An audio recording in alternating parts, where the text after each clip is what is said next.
what does the listener need to know before we leap into this first record, the first song? In 1921, Tulsa, Oklahoma was home to the wealthiest African-American community in the United States. And that community was burned to the ground in 16 hours, 35 city blocks. Wow. I don't know where to begin. It's just fascinating. How much do y'all want to talk about the background of this and sort of the race riots? Well, I think it'd be interesting for you to hear the perspective of the composer, Chris Combs, on lap steel, just because you can tell from listening to the music that it's highly inspired. And, you know, this band has been together for 18 years. We've made 21 records, and I've been a part of all of that. But this is the most inspiring thing I've ever been a part of within this ensemble. So I think we should talk to Chris. Let's go to Chris on the lap steel. You composed all the music. Yeah. And it started in your head. You said, I'm going to do this, or it was impressions? How did it started real slowly, actually, through doing a lot of research and reading. There's a lot of great text about the Tulsa race riot. And, you know, it kind of all started as little vignettes, these small ideas that were basically emotional responses from reading or doing research, you know, and so as the material accumulated, I realized it was all kind of tied just because of where it came from in terms of inspiration to geographical places or certain places in history or even people that I knew or people that I've seen, you know, because the Greenwood community is still in Tulsa and is still a strong presence in the community, so yeah, just kind of amassed slowly, and we had separately been talking about doing a larger ensemble album, and those two ideas kind of coalesced and became this big thing. So I have to say, before I got my copy in the mail, I didn't know about the 1921 Tulsa race riots. Yeah. It's from our point of view, has been in a lot of ways intentionally marginalized in a lot of the nation's understanding of its history, and especially in Tulsa, it hasn't been taught in schools. It wasn't a part of Oklahoma history classes, and that was a big part of the inspiration. A big part of the power behind it, I think, is just that people don't really know about it. And from our perspective, it was it changed the dynamic of our part of the country, you know, forever. You guys are from Tulsa. Yeah. 3 of us are from Tulsa, and 2 of us are from Kansas City, Missouri. Yeah. So I mean, was place a part of it? I mean, is this from like wandering around Tulsa or spending time in the Greenwood district? Is that? Yeah, absolutely. There was a lot of time, because at the time where a lot of this was when a lot of this was composed, I was living 2 blocks away from Greenwood, 3 blocks away from Greenwood. So there's a lot of research and then getting on the bike and riding to these actual places and climbing the hill, you know, getting up to where these things actually took place and trying to soak it in. That was a big part of it for sure. And so the chronology runs from, we just heard before the ride, and then it goes till modern time. Yeah. So I'm sorry, there's real tempestuous stuff in the middle. Yeah. And then it ends with sort of a meditation. Exactly. And it's, you know, that last movement and the way that the album conceptually ends is like us today and the conversation that we're having, and, you know, everything that all the progress that we've made, you know, and then also all of the work that we have left to do. What has this done, playing this music? How has this started a dialogue for you guys? I mean, the response to it has been amazing. It's been really humbling, and, you know, there's been a lot of people who have gone out and done research. They hear about the project and they'll go read about it and listen to the album at the same time, or they're doing a lot of, you know, so that's been one of the coolest things to see, is just that people, when they hear about it or when they hear the music, seem to be genuinely inspired to seek some form of truth out. So I think that's one of the biggest missions of the music. Well, you premiered it in Tulsa, right? Is that in its entirety? What was that like? I bet that was... It was very interesting. Yeah. The whole process has been really interesting because the responses seem to be as varied as people themselves. So the responses have been incredible and all over the place, but it's just really interesting to be able to bring this thing to light. You know, at so many shows, we have history professors or people who have their master's or their doctorate in history, or they're just history buffs, come up to us, approach us, and say they've never heard of it. Yeah. And 3 out of the 5 of us were raised in Tulsa, Oklahoma, and it was never taught to me in any way, kindergarten through 12 or at the university level. It was never even mentioned. And I took Oklahoma history several times, took regional history, had great teachers. This event 1921 was never mentioned. So You recorded the record with a big horn section. Did you write in those pieces when you were writing it? Were you hearing a horn section, Chris? Yeah. And initially it was a much smaller horn section, and then kind of grew one by one. Did it grow because you needed more parts? Or did it grow because you found guys who would come in? I personally didn't need more parts for sure, but it helped in the long run. The challenge was a lot of fun. Yeah. Was it all you all the way, or were you constantly getting input from other people? I was constantly getting input. Did you try these sort of sure. out independently? Yeah, and I demoed a lot of it, and kind of one by one, I would play it all in really dorky guitar, just huge stacks of guitar, Right. and then one by one would kind of replace parts with our drummer and pianist and other musicians that were willing to come in.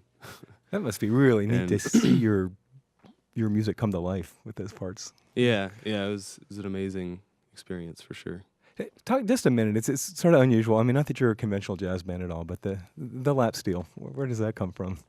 Well, I guess initially came from Little Tay Rides Again, which was the electronic album the band was touring when I first joined. And So you were a guitarist first. yeah. I was born and raised Yeah. playing guitar. Are you permanently a lap steel guitar player now? Is this? For the most part, Yeah. it's kind of taken over. It's been a lot of fun relearning everything. What does it give you? What do you like about it? I like the challenge of it. It's a lot harder to play than guitar. It's a lot harder to play in tune. And you have to play a lot less notes, which I really enjoy. Just strange textures. Not strange, maybe it's not the right word, but just something it puts in there too. Yeah. Some of it is almost more of a cello feel. Some of it's more vocal. Yeah. Some of it's more trumpety.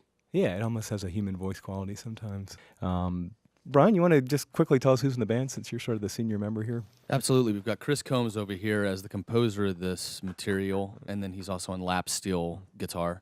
If you want to hear a super unique application of Chris Combs playing lap steel, you can go to jfjo.com, and you can hear him playing 15 minutes of Beethoven with a 50-piece orchestra. And it's one of the most amazing. It's Jacob for a Jazz Odyssey with a 50-piece orchestra playing Beethoven's Third and Sixth Symphonies in their entirety. I made that journey last night. That is really awesome stuff. And it's one of the most unique applications of lap steel I've ever heard in my entire life. So that's at jfjo.com. On double bass from Kansas City, Missouri, we've got Jeff Harshbarger. And a gorgeous bowed solo in the last song. This is fantastic. Beautiful. Also from Kansas City, Missouri, on tenor saxophone and invented instruments, we've got Mark Sutherland. Hey, I was going to ask, maybe we'll get there. There's a thing on a tube. Are y'all aware that he's got a reed on a tube over there? Yeah, he's got an incredible website. He also has a really unique application with saxophones and horns in general, and you can find that at hornsculpture.com. Yeah, very good. But he invents instruments. My name is Brian Haas. I play piano. Yeah. On drums, we've got Josh Raymer over here. Yeah. So 3 of us are Okies, and 2 of us are from Kansas City. But what happened that day definitely, as Chris mentioned earlier, affected the entire Midwest. When you literally take the wealthiest community within this cultural experience, this community that has its own unique everything. You take the largest, wealthiest African-American community in America and destroy it in 16 hours. That's sort of the part of the suite that we're getting into now as we continue to get farther and farther away from the burning, which is the third movement, and that's also the title of an incredible book. If people are interested and they want to learn about this, a great book is called The Burning. That's one of the movements that we skip. So we're getting farther away from the riot, and we're trying to reconcile with what's happened, both as a community and in the past, and the future, and the present. And so this next piece is called Grandfather's Gun. It's actually about a photo that Chris found of a 12-year-old boy with 3 guns after the riot. And the entire white community, anybody who had a gun, was deputized. So all the killing that they were doing was completely legal in the eyes of the city government. How many people died, do you know? They actually don't know. The official number at the time was 35, which is ridiculous. And then the accepted number is 300, and then most historians actually believe it's between 1 and 3, and some say up to 5,000. And then a lot of the bodies were removed. Has anyone in the community come up to you and said, like my grandfather, or have you? Yeah. That's been one of the blessings of the project for sure, is just having the ability to meet a lot of the people that have had have a long family history living in Greenwood, whose parents came there, relatives came there from the Trail of Tears, have been in Tulsa in that area since. So it's been a great opportunity to meet them. Yeah, this is one of those things, like music is fun and we love music, but I always like to say music is bigger than music.